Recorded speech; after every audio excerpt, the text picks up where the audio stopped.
E aí, turma? Nas aulas anteriores, nós falamos sobre protocolos, sobre serviços. Hoje nós vamos entender como isso tudo se organiza através da arquitetura em camadas. Essa é uma das ideias mais importantes de redes de computadores, e você vai perceber que ela está presente em muitas coisas ao nosso redor. Na verdade, a abstração de camadas é, muito provavelmente, o melhor modo de pensar o desenvolvimento do mundo. Imagine que vocês estão construindo um prédio. Vocês não vão, vão construir o prédio todo de uma vez. Vocês primeiro vão fazer a fundação, depois o esqueleto, os pilares, as lajes, em seguida as paredes, a instalação, por fim, pinturas e acabamentos. Cada etapa depende da anterior e a anterior oferece um suporte para a próxima. Na computação, nós fazemos exatamente isso, com arquitetura em camadas. Por que nós dividimos? Para reduzir a complexidade. É muito mais fácil resolver pequenos problemas do que resolver grandes problemas. Esse, inclusive, é frequentemente utilizado em métodos de organização, principalmente no método criado por Carroll, Bullet Journal. Isso também serve para se especializar em cada função. Cada camada faz uma coisa muito específica. E isso permite a evolução. Posso melhorar a camada 4 sem necessariamente afetar as outras, porque o serviço oferecido por ela vai ser idêntico, não vai mudar nada. Mas ela vai usar um outro protocolo, um outro microserviço que vai se tornar mais eficiente. É a famosa estratégia dividir para conquistar. As 7 camadas do modelo OZ. A gente vai conhecer brevemente cada uma delas. FERT-SA é um mnemônico para memorizar essas camadas. FERTSAA. Camada física.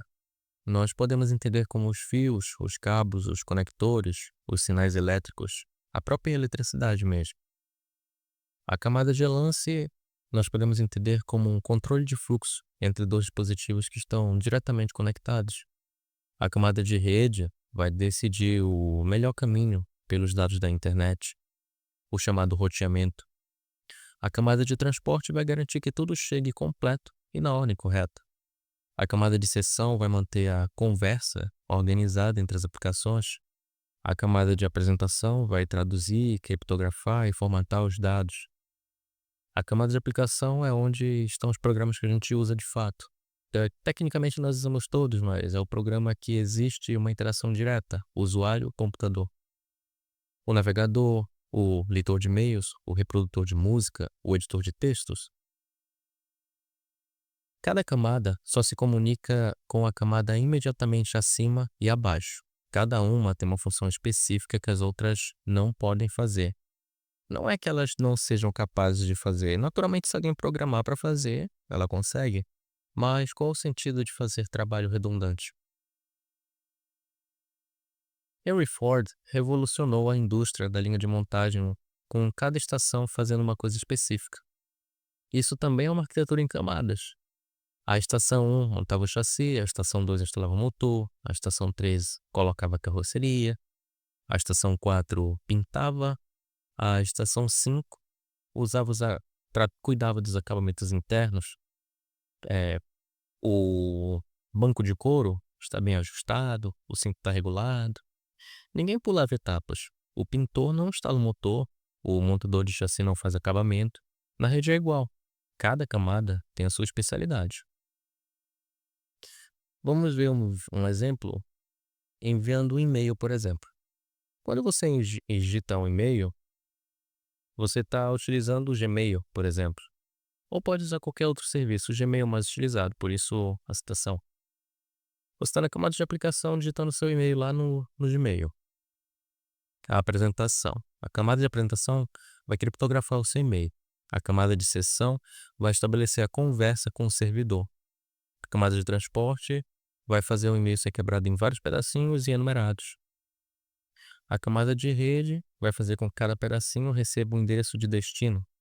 A camada de enlace, os pedacinhos eles vão ser enviados para o Wi-Fi, para o cabo, A camada física vai transformar tudo isso em sinais elétricos ou ondas de rádio ou fibra ou em luz, não é?